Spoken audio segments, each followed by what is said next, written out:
ঢাকাই চলচ্চিত্রের জনপ্রিয় অভিনেত্রী নুসরাত ফারিয়া আবারও ভ্রমণের নতুন কিছু ছবি প্রকাশ করে ভক্তদের নজর কেড়েছেন। সোমবার রাতেই নিজের ফেসবুক অ্যাকাউন্টে একাধিক ছবি পোস্ট করেন তিনি। ছবিগুলোতে লাল পোশাকে হাস্যোজ্জ্বল ও প্রাণবন্ত রূপে ধরা দিয়েছেন এই অভিনেত্রী। যদিও ছবিগুলো কোথায় তোলা হয়েছে সে বিষয়ে কোনো তথ্য জানাননি ফারিয়া, তবে মনোরম পরিবেশে তোলা ছবিগুলোর নান্দনিকতা এবং তার স্টাইলিস্ট উপস্থিতি ভক্তদের মুগ্ধ করেছে।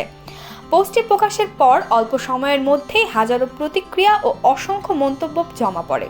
অনেকেই তার নতুন লুকের প্রশংসা করেছেন, আবার কেউ ভ্রমণের গন্তব্য জানতে চেয়ে আগ্রহ প্রকাশ করেছেন।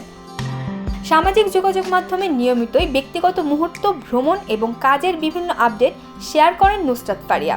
ফলে তার প্রতিটি পোস্টই অনুসারীদের মধ্যে আলাদা আগ্রহ তৈরি করে। অভিনয়ের পাশাপাশি গান নিয়েও কাজ করেছেন তিনি। সম্প্রতি প্রকাশিত লোকে বলে শিরোনামের গানে কণ্ঠ দেওয়ার পাশাপাশি মিউজিক ভিডিওতে অংশ নেন এই তারকা।